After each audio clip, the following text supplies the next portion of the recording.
Hey there, and welcome back to the Second Lunch Podcast. Cole, I don't know about you, but I noticed today on the drive here that 68 degrees in your car is way hotter than 68 degrees in your house.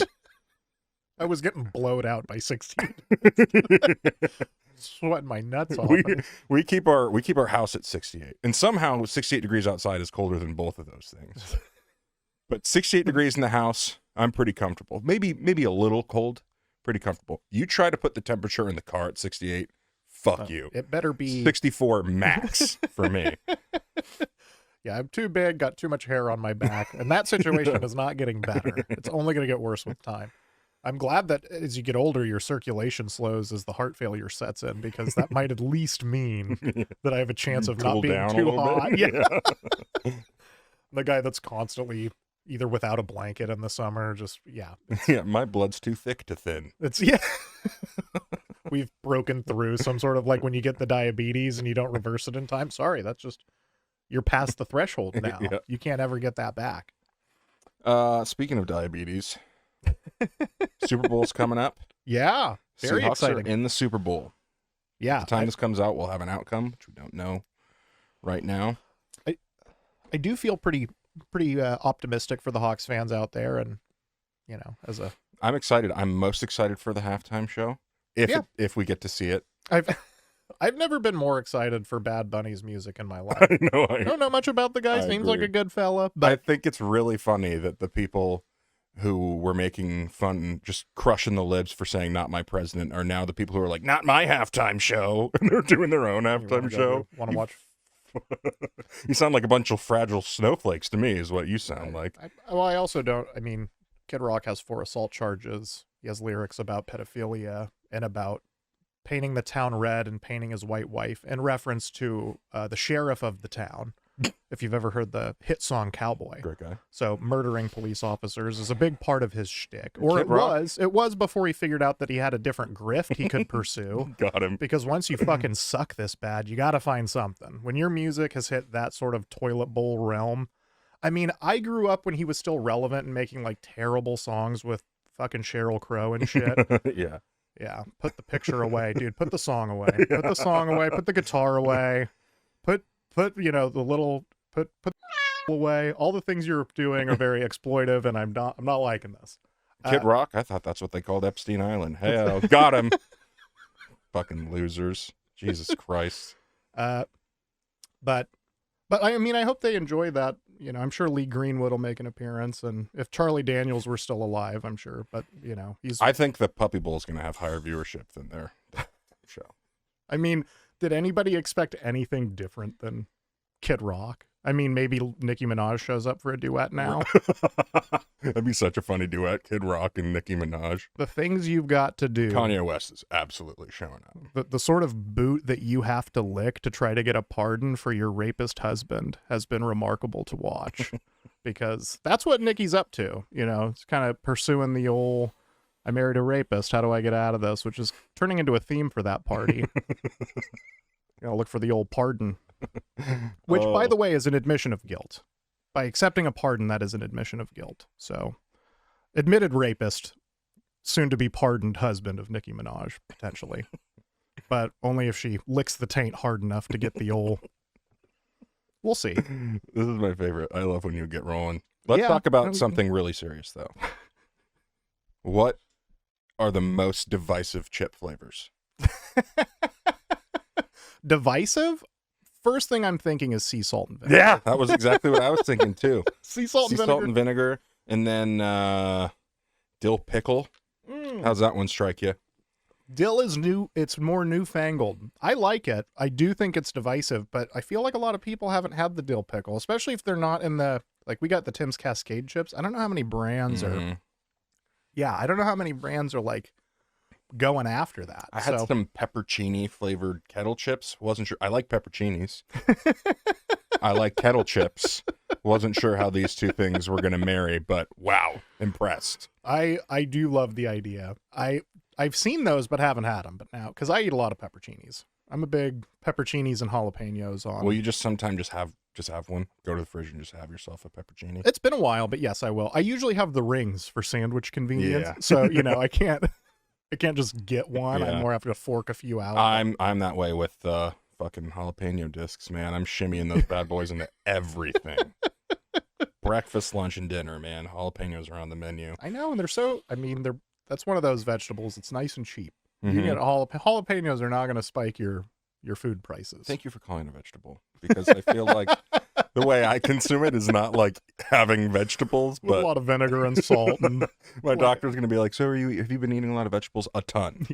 Only the ones that make me sweat, but and are pickled thoroughly. Really high sodium content.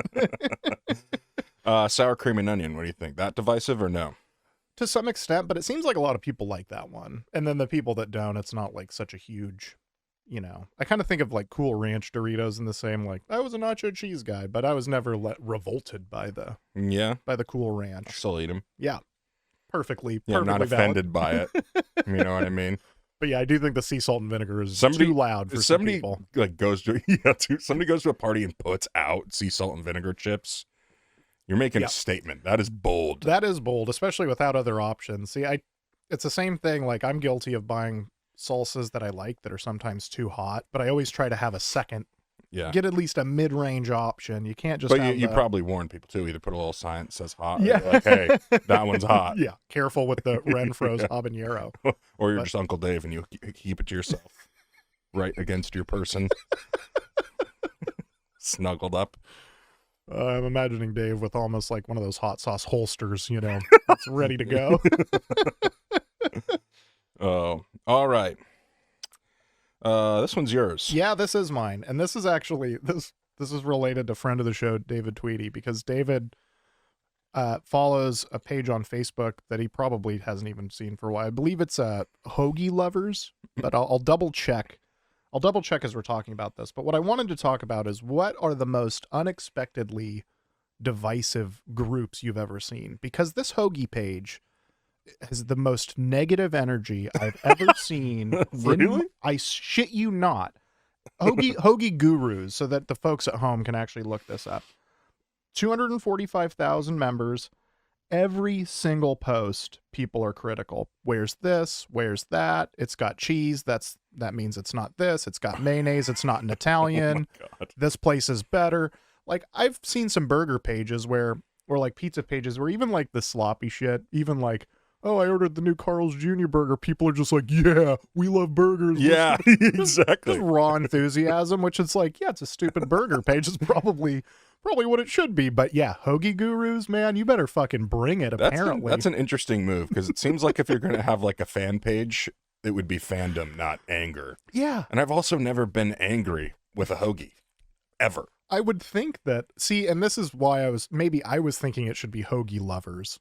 We're all just in the same boat, and that boat is called We Like Sandwiches. Mm-hmm. But these people are gurus, people that fancy themselves some sort of Yeah, that's a good point. armchair expert on all things sandwiches. But I swear, just please look up this group if you've got the chance. Because, Guru. That's Yeah. That's interesting. That word's making everybody establish dominance. No, I'm the guru. Okay, you're all followers. listen, buddy, I am the hoagie man. it's wild out there. I'll have to go back and see if things have calmed down, but I had to leave. I had to leave. I had to leave. I have to wait for the hoagie page to calm down. I was just a man looking for some sandwiches, just to make myself hungry when I shouldn't be. That's interesting. Yeah, unexpectedly. I don't know. I expect everything to be toxic now when I go on the internet. Honestly, if I go someplace and I see that everybody isn't angry, I'm like, this is kind of nice. What's happening here? Yeah, it's not. I Just should post something angry, ruin it better for everybody. rile this up. Yeah, Yeah, see, that's what the CIA does these days. We've gone way past like the I'm gonna poison Fidel Castro's cigar. I'm gonna blow up his car to kill him. It's like, I'm gonna pretend to be angry on the internet. It's so discord within this community. pretending to be angry on the internet, man. Trolls, I fall for it sometimes. I don't respond to things. I don't comment on stuff now. Unless it really makes me mad and I have something really sarcastic that's genuinely funny to say, I don't comment at all. It's not worth it. I think the only page that I do is like a couple of the MMA, UFC pages, because they're so small Mm-hmm. that basically the likelihood of that shit is not. But yeah, if you comment on, I don't know, like a New York Times piece or something, and it gets any traction with, you're gonna have a bad time. Yeah, you're gonna have a bad time. Even if you're right. Oh, for sure. Somebody's gonna tell you you're even wrong. if you got 400 likes, there's gonna be 38 comments, and at least 5 of those are gonna suck. Mm-hmm. They're just not gonna be fun. So yeah, I largely avoid it, and I definitely largely avoid like disagreeing with somebody. Like me posting my general thoughts, like, I don't know, I thought dude won that fight. That's one, but somebody else saying that was bullshit, and then me going, nah, man, fuck you, you're wrong. Yeah. At that point, I've invited it, I guess. Yeah, if I say fuck you, but can't engage. But even me calmly saying, I disagree. I thought the third round went this way. Hey, man, gay slur or whatever it's gonna be, something. You definitely can't get away with a gay slur on Instagram. I tried to say pathetic in a comment the other day. The only comment was pathetic unfollow. It was to Lee Bryce about doing the alternate halftime show. I was like, well, fuck this guy. Pathetic unfollow was my comment. And then it was like, consider editing your comment. And I was like, there's 2 words, edit. Pathetic. And I was like, okay, unfollow can't be a bad word. So then I took pathetic out and changed it to weak. And they were like, good, that's good to go. And they let me post that. Really, too many syllables? Yeah, too many syllables for the Lee Bryce crowd, maybe. Yeah, it didn't pass the Fleisch Kincaid reading level of fucking 2nd grade or whatever. Oh. All right. You want to do headlines? Yeah. These people failed the Wassel. Man with dementia hits $1.2 million jackpot after mistaking slot machine for vending machine. That is the best flop shot I've ever heard. My man was going for a Dr. Pepper, so I feel like the good old folks at DP deserve a shout out. So how did he get his number? Was he like... For starters, look how fucking cute he is. Oh, yeah, good for him. That's a happy guy. I think I would be too. Well, I hope he got to at least spend some of that money on the a Dr. vending Pepper. machine. Yeah. Buddy, you gotta... But also, I like the idea that he was at the machine and not trying to make light of the situation, but I've been there, like, you're trying to make sure you got the right number for what's the Dr. Pepper number? Or 24? And then it's just not working, so he's like 26, and he just punches in enough to get like 6 numbers in there, spits out a piece of paper. Fucker gave me a receipt and no Coke. Yeah, it's unclear. It looks like in the picture that he's at a casino. I'm not sure what type of jackpot he hit. I'm guessing it was slots. But I do love, obviously, I'm not going to make fun of dementia here, but I do like his brain was like, this is a lot of vending machines. And one of them looked like a Dr. Pepper machine to him. And then being a person that ends up at the casino a couple times a year, I can speak to some of the silly different slot machines there are, and just the idea of like, is this a Sex and the City soda machine? Like, what the fuck? Like, we don't have as many in this state, but some of the ones in Vegas, it's like Rolling Stones or like Dean Martin. Uh-huh. What is Dean Martin sponsoring food-wise in the 21st century? How many of the Dean Martin machines could they possibly be? I'm super glad you asked that. At the Mirage, up until they died last year, they had 2. So it was not many. Both of the ones manufactured. I will say I don't remember seeing them anywhere else. There's probably one in Atlantic City, but yeah, if any other place it would for sure be. Yeah, they had some funny, of course, all the casinos are in competition with each other. They're trying to keep things updated, but not all casinos have the same money. Not all of them are really trying to stay as state of the art. So, you can walk into a casino in 2013 and you might see a slot machine for James Cameron's 1997 smash film Titanic. It just depends on who the ownership is. Mm-hmm. And then one day it's gone. So you gotta strike the gold while it's there. You don't know when they're going to get rid of the Goonies machine. So good point. Yeah. Advice for the gambling degenerates at home. Man lost in the woods chops down power poles so workers will rescue him. So this guy got lost in the middle of nowhere, and all he could locate was power poles. And so he's like, well, they're going to notice if these stop working. I mean, that's pretty smart. So he chopped him down. My thing is like, so you got lost with an axe? Yeah, I would not have the tools, and certainly wouldn't have the the crafting ability. I have some questions for a guy wandering the woods enough to get lost with an axe. Yeah, it's like they found him in the act, and then he's like, "Oh, I was lost." Yeah, he was doing it anyway. Yeah. Just being a dick. Yeah. Just trying to fuck with his neighbors. Oh shit. I don't care if I don't have power. I don't want you to have power. That's real hate right there. I can respect that. What did the neighbors do at that point is my question. Seems like they did something to earn that. They went and took out the plumbing. Yeah. I have some relatives that live up by the Alaska pipeline in Fairbanks. Well, they have a cabin that's really close to it. And so if you're fucking around on four-wheelers by it, a helicopter might just land and ask you some questions, because they have had a bunch of drunk people over the years, like, just empty a clip into it or like try to blow it up. Yeah. Oh my God. Almost always it's been unsuccessful, but there have been a few instances where, like, some drunk guy, he lined up the mortar tubes right, and he got 12,000 gallons of crude oil spilled in the fucking Kodiak. Is there anything scarier than a drunk person with a gun? There's potential for some funny stuff to happen. For sure. Shooting at signs, whatever. Yeah, I think probably not. I mean, I would say the only things maybe scarier are... Our president. I would say other substances with gun. Yeah. Yeah, like, is PCP safer with a gun? Right. I don't know. I can't speak to that. I'm not armed, but yeah, drunk's got to be up there, especially because of the ease of, what is your likelihood of coming across a gun-wielding PCP addict? Not as high as the average run-of-the-mill drunk, because you can't get PCP at 7-Eleven. If you're drunk, the chances of you needing a gun are probably higher. Yeah, need being relative. Yeah, I mean, getting yourself in a situation where it might come in handy. I felt should threatened. say. Well, yeah, you should have felt threatened. You started 3 fights. Yeah, you tried to fight an actual bear. Of course I had a gun. I was going out looking for a fight.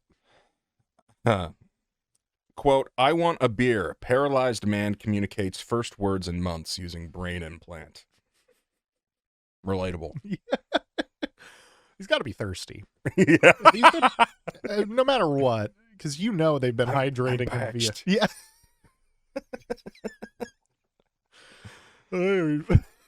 Fuck, I reckon I'd want a beer too if I was paralyzed. Because even if you're well hydrated via IV bag, when's the last time you've had, some cool fluids on the trachea? You gotta. And something with some bubbles in it always feels a little bit better going down. Mm-hmm. Burping is kind of fun. Yeah. It's the little things you. Yeah, exactly. It's like, would you get rid of the, if you had the chance, would you never poop again if you didn't have to? Some people get a thrill out of it. I might want thrill. I might want. Fantastic word choice, thrill. Oh man, how red am I right now? Oh, you're doing fine. But, yeah. Oh, did you just go to the bathroom? Yeah. Did you poop? Yes. Thrilling.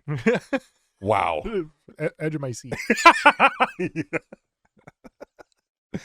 Oh, all right. That was headlines. Now, I'm excited to do this one. I almost texted you about this because I thought this was right up your alley, and I was like, I need to save it for the show. When in Rome this week. Have you ever wondered, Cole, why you find so many statues without heads, and yet there's way more surviving heads than bodies? I have not wondered that. There's more surviving heads because, especially in ancient Rome, or the Roman Republic at least, consuls would get statues, but the consulship was 1 year. And so it was kind of a revolving door. The statues were made to have heads replaced. So there really were more heads, and they were just plopping a new head on that body. It's like everybody's got a 6-pack. when we're talking sculptures, so yeah, right. I like that. And then another thing I found out was they made a bust of Julius Caesar. There's only one that still exists from his time on Earth, and it looks way different than all the ones made after. Yeah, because as time went on, they kept making his nose bigger and bigger, which back then was a sign of intelligence, having a bigger nose, which is also why you'll see so many statues with the nose bashed off. It was kind of a form of protest, saying, no, you're an idiot. Yeah. Idiot doesn't even have a nose. You want to see how smart you are? Yeah, you don't even have a nose. Voldemort can't read, it turns out. snakes, fucking stupid. They are stupid. I don't even understand how they work. It makes no sense how they move. That's so. Yeah, you'll never convince me that's real. AI. One of those evolutionary. Miracles. Okay, now. Okay, this is a good question. These next two kind of go together, and I think you're going to have interesting answers. If you could trade lives with the richest person in the world from 200 years ago, would you do it? No. Nope. Nope. I'm not. Just one. I'm just going to start with something. Do you know how bad everyone stank back then? Just fucking innards and sewage. Just the worst. But you go nose blind to that eventually. For sure, but I'm not, I'm not opting for that reality, like. So you don't want to go back 200 years ago because it smelled. That's the first thing I'm thinking of. Yeah, or like I saw Ben Franklin's toilet when I was in Philly. Big shitter. Big, enormous shitter. And 200 years ago, he lived until, just, I think about 205 years or something like that. So, or 220. Whatever amount of time. He's close enough, not that he was the richest, but he's close enough to the time period you're talking about. I saw his enormous toilet outside, and it's like, okay, so you want to take a shit, and this is Philadelphia. You want to take a shit in November, and you got to go outside to this enormous brick, cold, terrible, and you shit over this big old hole. I'm sure that you have something that's barely better than a xylospongium for cleaning yourself. So my thing is, what did people even do back then? What are you going to spend your money on? What can you even buy? Slaves? I don't even want that. That's not fun. It's not very nice. I'm going to say that. Let me give you an example of why I'm not going back in time. I saw George Washington's beer recipe, which means that George Washington, all of his power, all of the wealth that he had, the first president of the United States, couldn't buy a beer.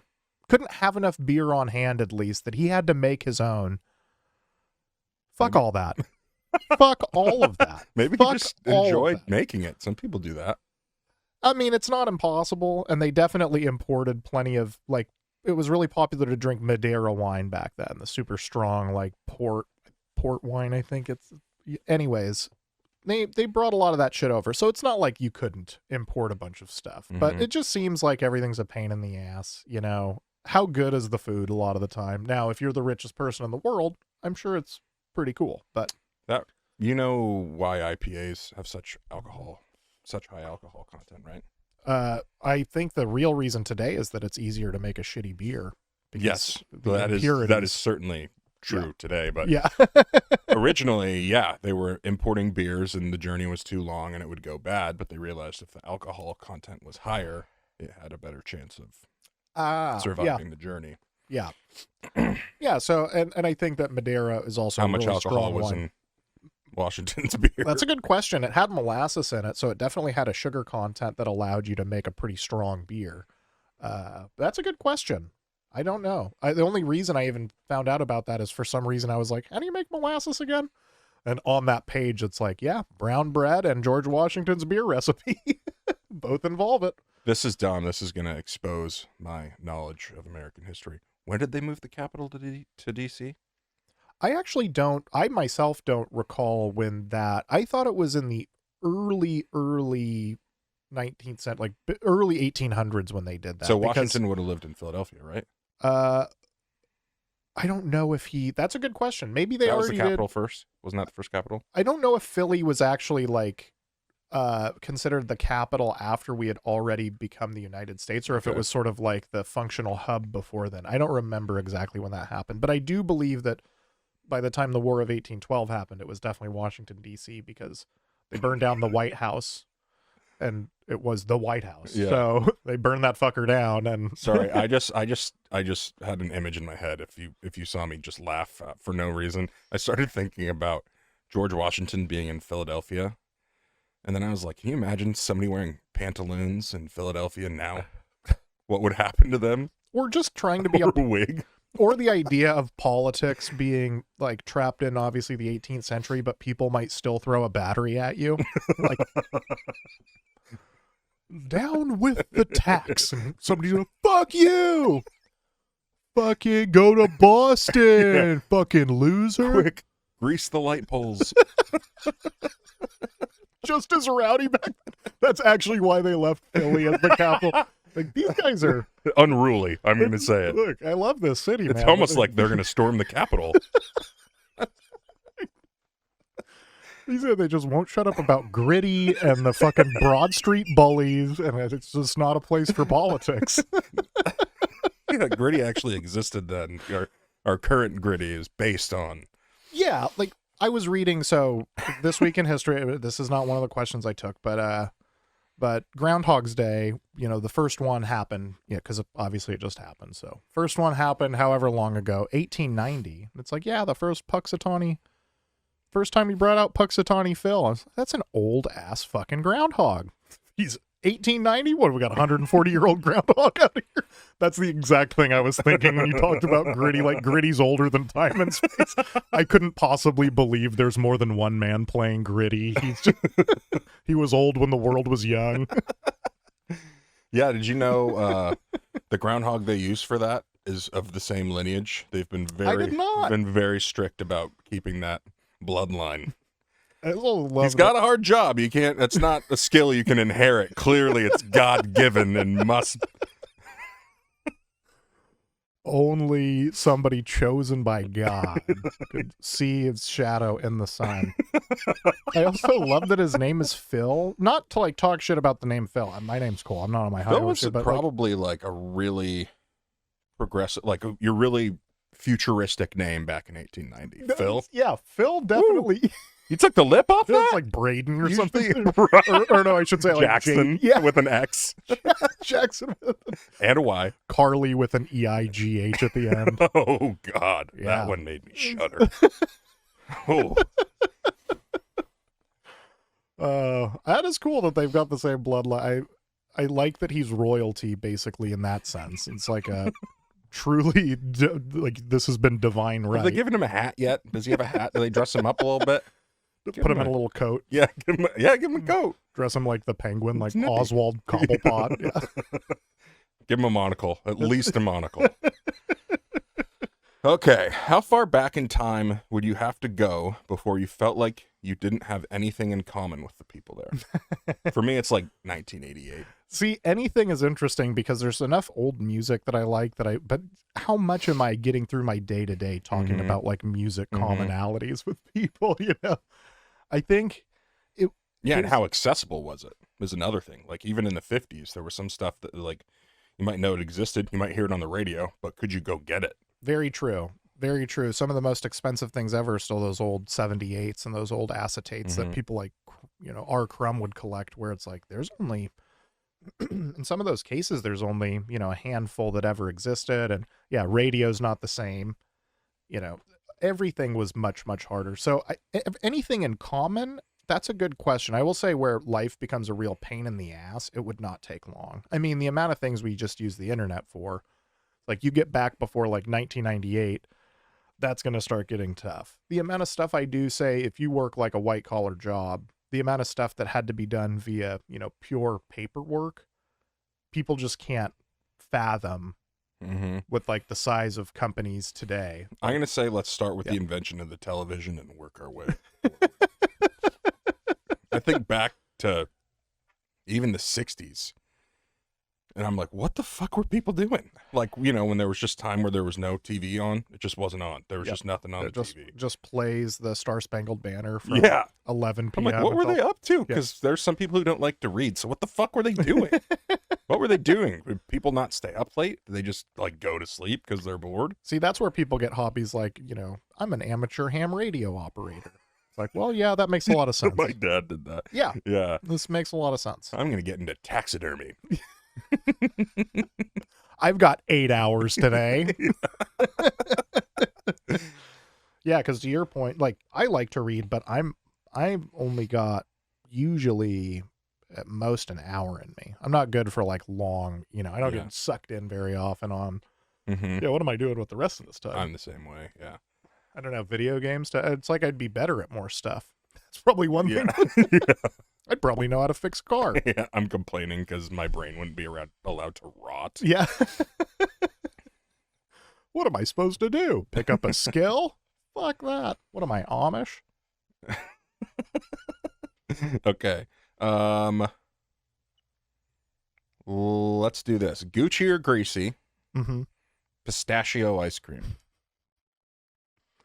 I gotta say, it'd be among the bottom of my ice cream choices, but Mhm. if it's ice cream, I mean, I'm leaning Gucci. How bad can it be? Yeah. And I will say I do like pistachio ice cream, and there are other flavors that I would say I don't like more. Like mint chocolate chip. I also am down with some of that, but Mhm. it's sort of hard to have mint chocolate chip with a piece of pie. Like, I feel like pistachio, I could still get away with a little bit. You but, think? But I Yeah. don't know. It's bold. It's bold. We were talking about divisive chip flavors earlier. Mint chocolate chip. That's top of the Yeah. ice That's cream. one of those ones that's just Yeah. like you either love it or Exactly. I could truly leave it. If that's all that's there, I probably wouldn't have any ice cream. That's totally fair. Sometimes I'm like, all right, I'll go with it. Pistachio seems inappropriate to me. It just seems like somebody went too far. You know what I mean? It does feel like, especially for Americans, we don't do pistachios in dessert the same way that they do in, say, like, the Middle East or like, What do because they like do? in baklava, like pistachios are very commonly, What? integrated into baklava. Oh, And fuck, so I didn't even know that. yeah, so God damn it, I love baklava. but I mean, you love the syrup and the Fuck phyllo, you, Cole. Now I the have to walk phyllo back dough. my opinion. No, because you can still like dislike the pistachio ice cream, but I was gonna say, for Americans, it feels like a much more savory thing. Like, I Think I'll- just discovered a taste for pistachios. I've always been opposed to them, primarily because I'm like, I'm not going to open a shell. there is some work involved. But now you can get them not in a That's shell. what people did in the '60s, man. They opened their That's where all the pistachios. time went. Yeah, I gotta shell these nuts. This is insane. Again, am I Amish? There's not a guy to do this. And I was eating them and I was like, this is good.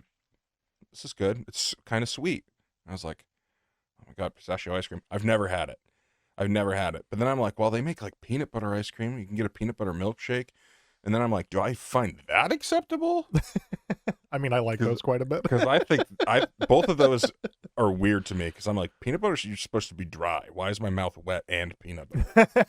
That's fair. It's I will. bizarre. Peanut butter's history is a strange one, though, because it was originally created as almost, of course, it's supposed to be like nutritional and food, but it was used as almost more of an adhesive than it was like an independent flavor. So like really common, like a bunch of different weird peanut butter sandwiches used to exist. The first two that I can think of, I watched a documentary about this years ago on the History Channel when they used to do such things before it became Ice Road Pawn Stores.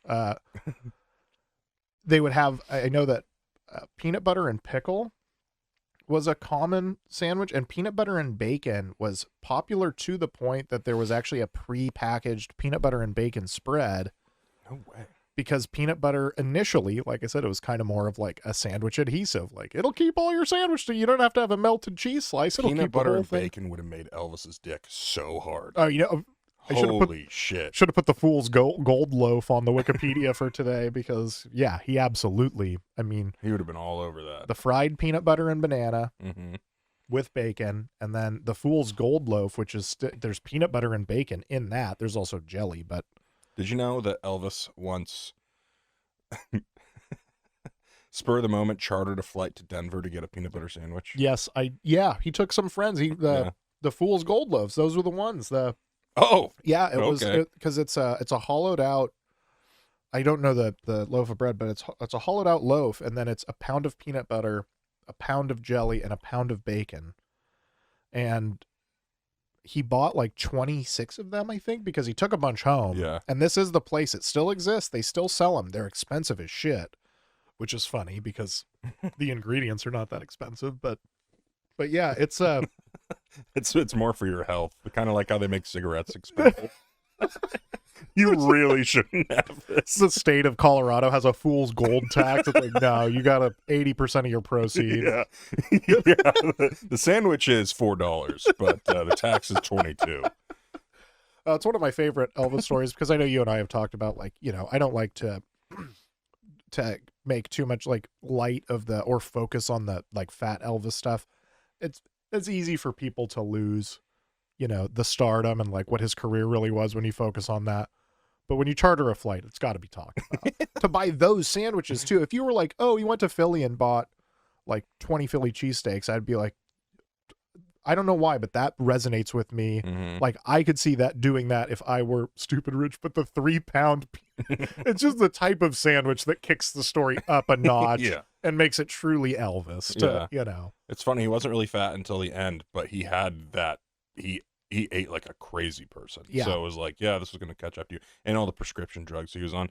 Did you know he was an honorary member of the Denver Police Department? And like he would pull people over. I did not know that I knew he was honorary, but I did not know that he'd actually pull people over. Pull it's like people when over Shaq and was like give him a ticket.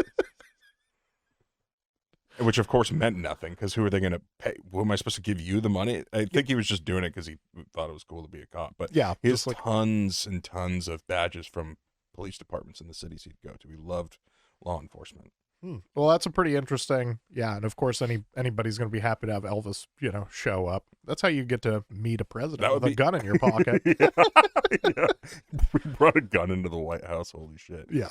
I don't know how. I got a gift for you. I don't know how deep. That's a weapon. Yeah. I don't know how deep we've dived into that story. Maybe we did talk about it once on here. But Elvis meeting Nixon is such a funny story. Yeah, I think we did talk about it at one point, but yeah, the Secret Service. Did anybody pat this guy down? Or they did, and they were like, that's fine. It's Elvis. They got the one in his boot. They took, like, I think 6 guns off him or something. He loved guns. He had guns on him all the time. That's 6 guns on your that's a lot of concealed. He was pretty paranoid at the end. Yeah, that's fair. That's fair. The drugs will do that to you. That was the other thing. We were kind of talking about this. When I was thinking, like, would I want to be the richest person 200 years ago?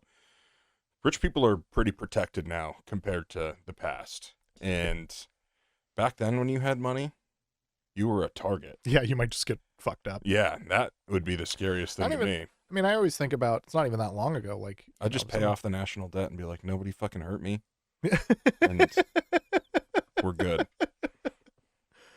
Like when they kidnapped John Paul Getty's grandkid in the 80s, and who was notoriously a miser. He had a payphone in his own house, even though it was at one point I believe he was the richest man on earth. But yeah, they kidnapped his grandkid, and he absolutely refused to pay. They sent him a severed ear, which was real, which was the real McCoy, was actually his. And then he only paid after he managed to negotiate that his ransom payment would be tax deductible. Oh my God. If I wrote a character for some sort of modern version of, like Ebenezer Scrooge, getting visited by the ghosts or something, if I wrote the character to do that, you'd be like too on the nose. That's too much. Yeah, payphone in your own house. He can't possibly demand that his ransom money for his own grandchild is tax deductible before he does it. Yeah, you guys also are going to have to pay to put this ear back on. Because, like, if he negotiated it after the fact, I'd kind of understand that a little bit more, where it's like, yeah, now that your grandson's back safe and sound, like, hey, man, can I got fucked out of $4 million. Can I, save 400 grand on that? Yeah. But to do it before you pay is a special kind of miser. What happened to the kid?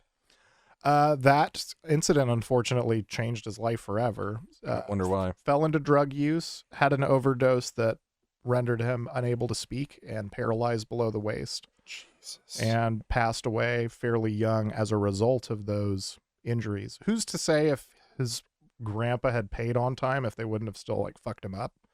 But just being kidnapped probably fucks you up to a certain degree. Yeah. We had this... And then to have a grandfather that doesn't care about you enough to help you out, it's got to mess with your self-worth a little bit. We had this teacher in high school. This is going to sound fake.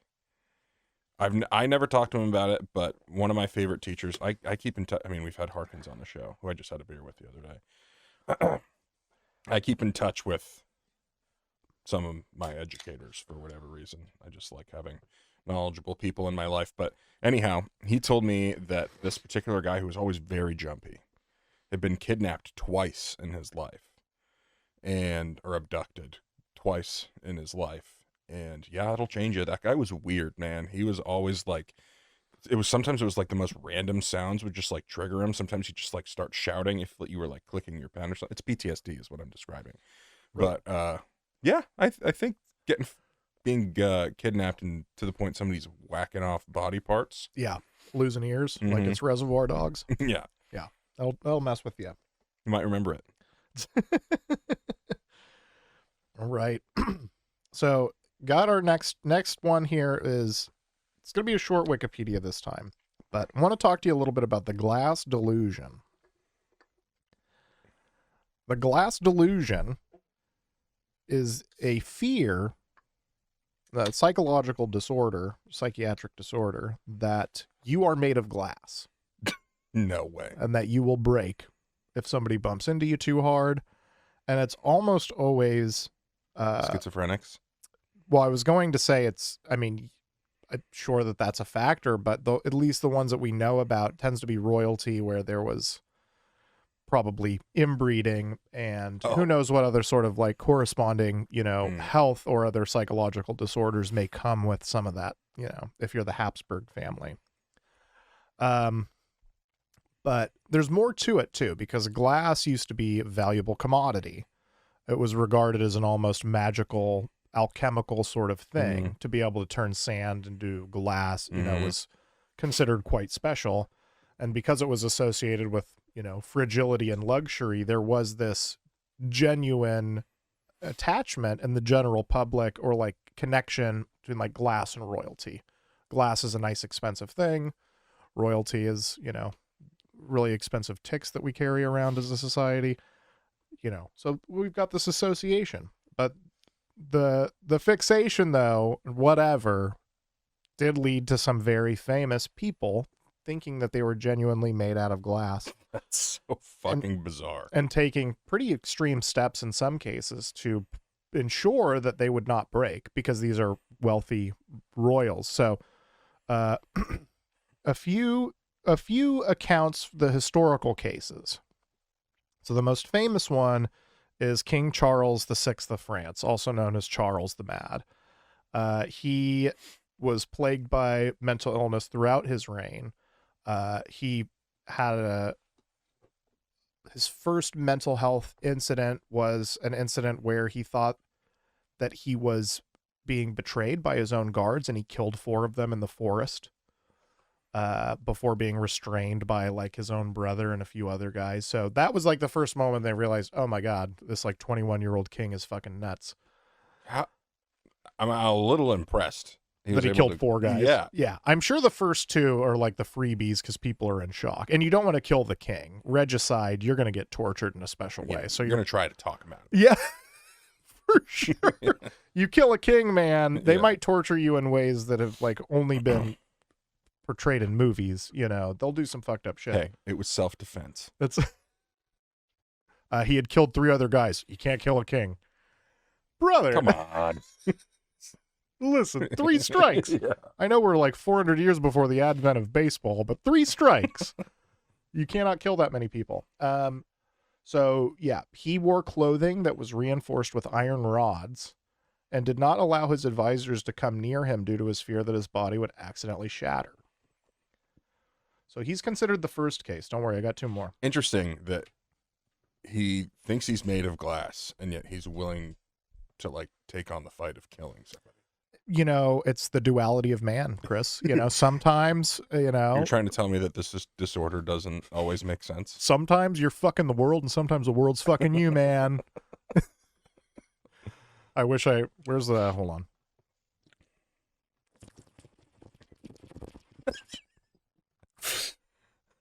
Sometimes you fuck the world.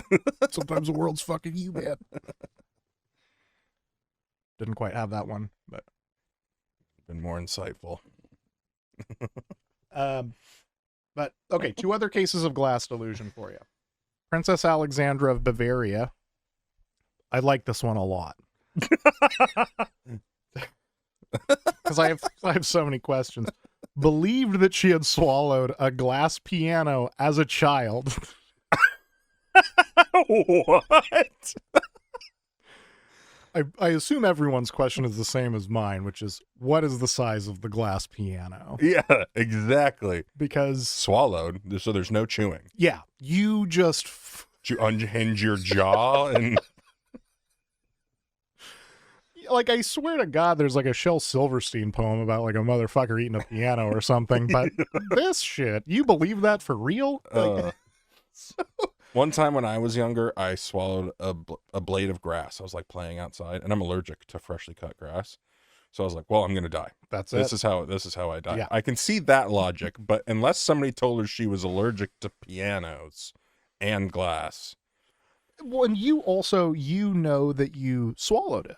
Whereas I remember it. Yeah. Do you remember swallowing a glass piano? Because if not, Yeah, I'd say you're don't right. worry about it. It says believed, not remembered, swallowing a glass piano. That's a hell of a dream. Why is it a piano? I know. That's the thing is like if you would say, you know, oh, I Could have been a marble. Yeah. Glass, that could happen. right. Super believable. But a piano is just such it's like the largest instrument. You know, if you swallowed a glass flute, I'd be like weird, but This is also the type more of thing plausible. you go to the Oracle of Delphi and they're like, you swallowed a piano. Oh shit.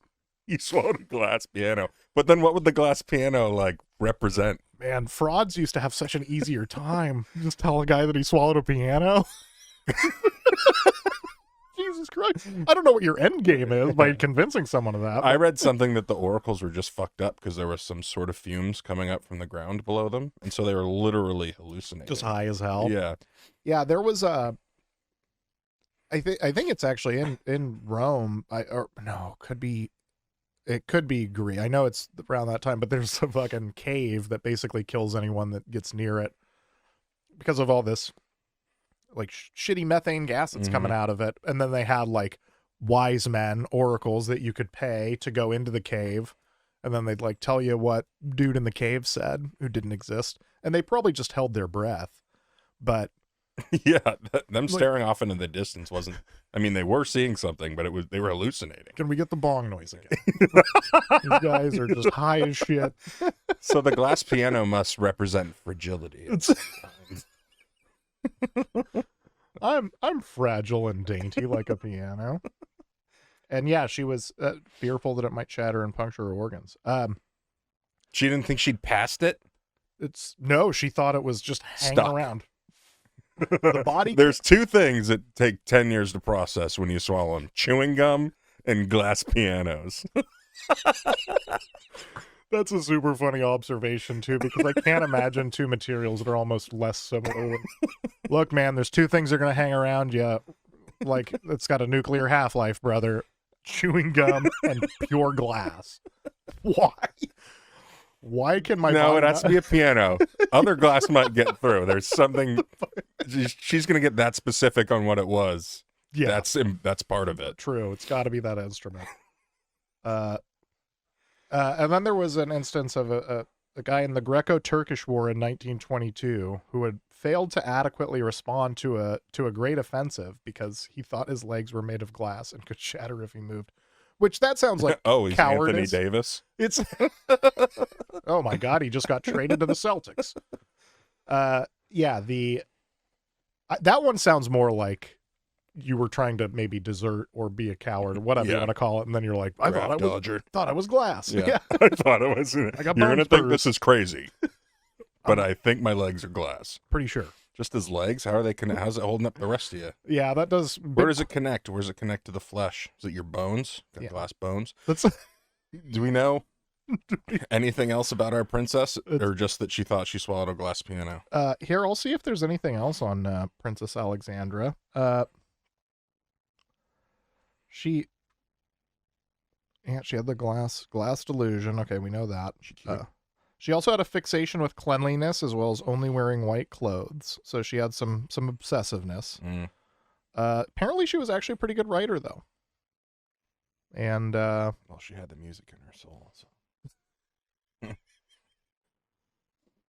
these words just sing to me. Where was she from? Bavaria, to old Germany before the merger into Germany, into modern Germany. All right, I think it's time for a little This Week in History. January 30th, 1661, Oliver Cromwell, Lord Protector of the Commonwealth of England, is ritually executed more than 2 years after his death. On the 12th anniversary of the execution of the monarch, he himself deposed. Who would you bring back to life to kill again? Oh, other than Aaron Rodgers. Let's see. He's still alive. So. Well, he's dead to me. So. All right. All right, fine, Colt. We'll kill him, bring him back, and kill him again. Oh. I do like the conversion of the question to who do you hate enough to kill twice? You know, so you get two, you know, you can throttle him once and you can poison him once. Or whose joke it is where he's like, if you were falling, or if whatever person was like falling off a cliff, I would swoop in, save them, and then drop them from even higher.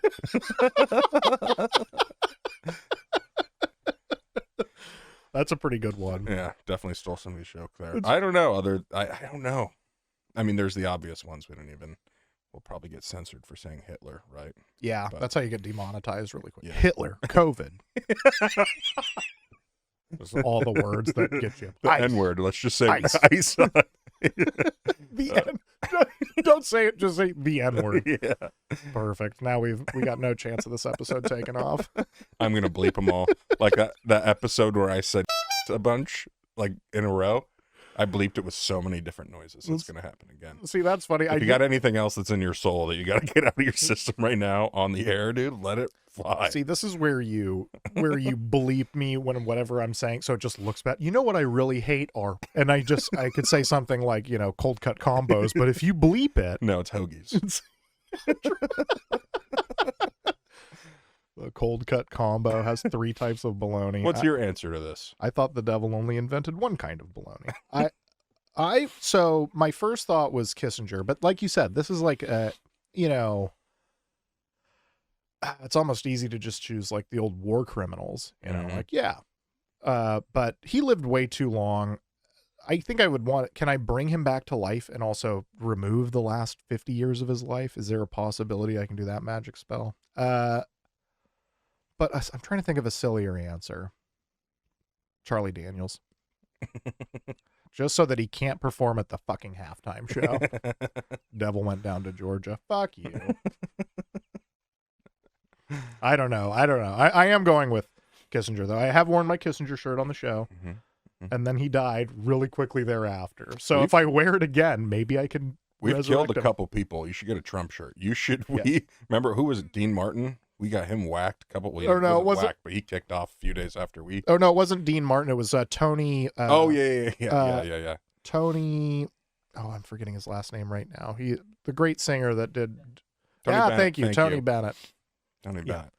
Yeah, Tony Bennett. Little did I know he had 48 hours. The Yeah. clock was ticking. Yeah. When we said his name. We got him and somebody else. Yeah. We've got Yeah, him, Kissinger, and there might have been a third. I'll ask Tyler. My cousin might know who else we killed on that one. Did you have someone for this one? No, the good one's Hitler, obviously.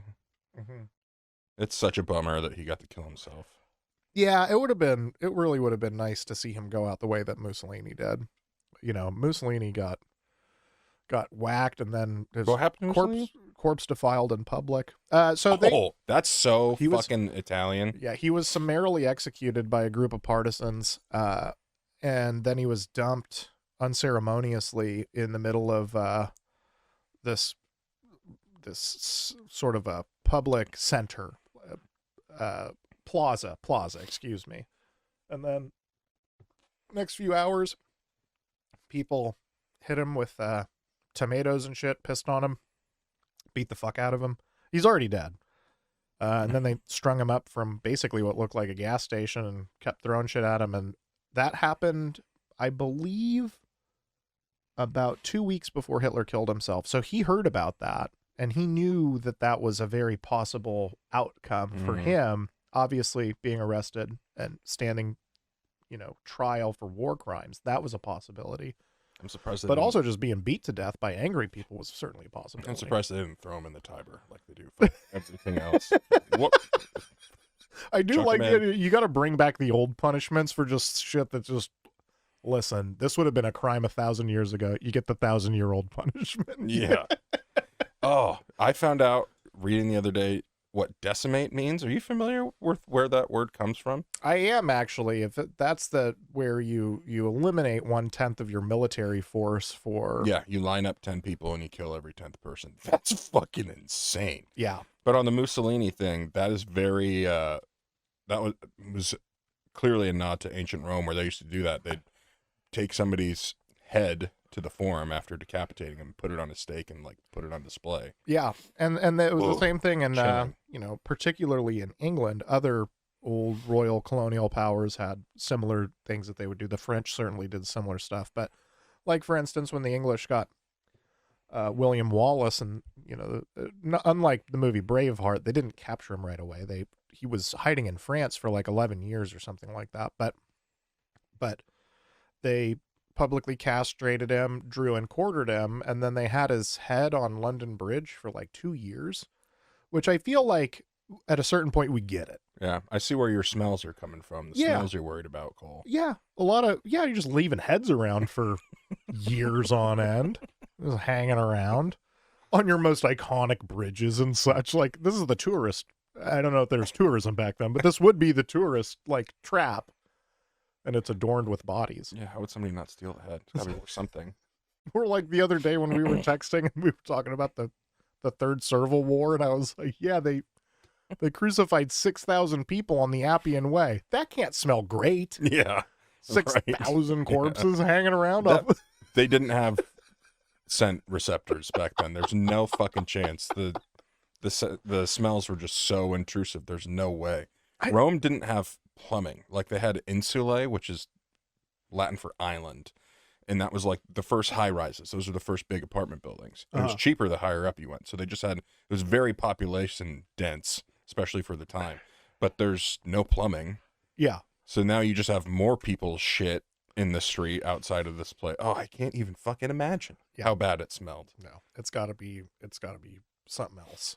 And yeah, and of course you're also exposed to, and a lot of people, Disease. yeah, like when you're talking about richest people, this is something that rich people were often insulated from some of these problems. Like you think about the Egyptian empire, the old kingdoms, like Ramses II lived till he was 75. Yeah, the average asshole lived till he was 31. Mm-hmm. But if you have a lot of money and people are taking care of you, like, yeah, they didn't have great hospitals or anything, but still, you could make it to 75 if you had enough money and good enough food. Chicken. Yeah, exactly. Like the old Chris Rock joke about why multiple religions don't eat pork. It's like, yeah, because back then, when shit's really hard, pork would just kill you. You fuck it up, it'll just kill you. Yeah. And so you just tell people not to fuck with it because they don't know what trigonosis is, and neither do you. Pork almost killed moose. Yeah, exactly. We had some undercooked pork and I didn't feel good. Didn't even think anything of it. It was the type of don't feel good where I was like, well, I might have drank a little bit too much last night. Yeah, 2 out of 10 sort of. And lava coming out my butt. But for moose, man, that dude was not gonna. He needed the hospital, big time. He was. That's how you know it's bad too, because dogs have such a short digestive tract that you know that pork can fuck you up good if it's not. Yeah. So, okay. All right. January 30th, 1982, Richard Skrenta writes the first PC virus code, which is 400 lines long and disguised as an Apple boot program called Elk Cloner. How many family computers did you maim with sketchy websites and LimeWire? I know I did at least 2 family computers, and then like personal computers had to take down at least another one. Or at least slow them way down. Yeah, LimeWire was more of a misdirection for me because I was getting viruses other ways. Yeah. So, it must have been Linkin Park. Yeah. It's funny because, man, you actually nailed it. It was absolutely Linkin Park. Oh, man. It was not butt stuff.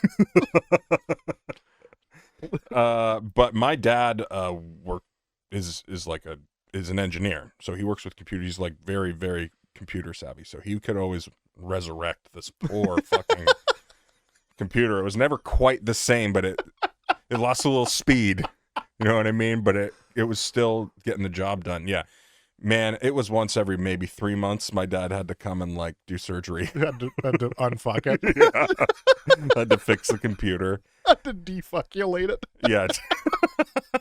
Yeah. Or unfucculate it, excuse me. But what were viruses even for back then? Were they trying to steal your information or just trying to fuck with people? So his first virus, he was 15 years old, he was goofing around, and he would play pranks on his friends and like give them, a disk drive for a video game. And he eventually became rich because he was good with computers early. But it was just like a little joke.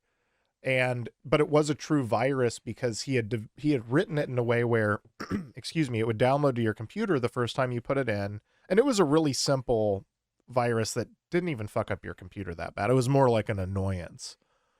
But it would go onto your computer, and then any floppy disk you put into it, it would automatically download onto that. So it was a true virus in the sense of like it did have that ability to spread, because people had done like what you like in a vacuum type shit. Like, when the internet was 3 places, like 3 colleges, people fucked around with that, but it had no way of getting out. Had no way of, But yeah, his was the first that got out to some extent, with friends and, people are borrowing floppy disks and yeah.